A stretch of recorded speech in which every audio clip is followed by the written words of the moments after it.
Confessions 31.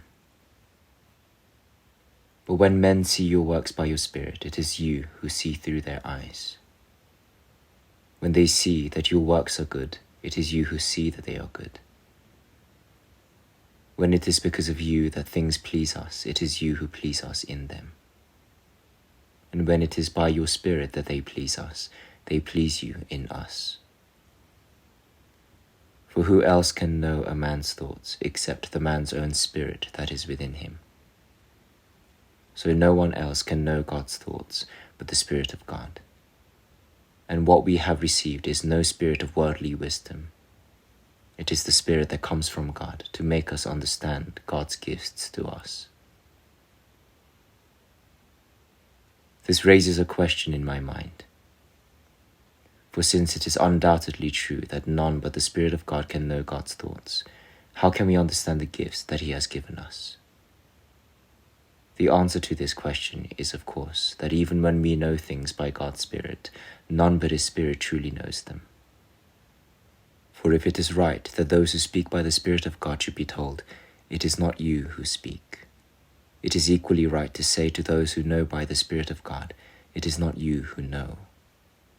And it is no less right to say to those who see by the Spirit of God, "It is not you who see." If, therefore, by the Spirit of God, men see that a thing is good, it is God, not they, who sees that it is good. It is one thing, then, for a man to think that what is good is evil, which is the belief of the madmen whom I have just mentioned. It is another thing for a man to see that what is good is good. There are many, in fact, who find your creation pleasing because it is good, but what they find pleasing in it is not you. They choose to look for happiness not in you, but in what you have created. It is yet another thing for a man to see that something is good, when all the time it is God who sees through his eyes that the thing is good. That is, when God is loved in the thing that He has made.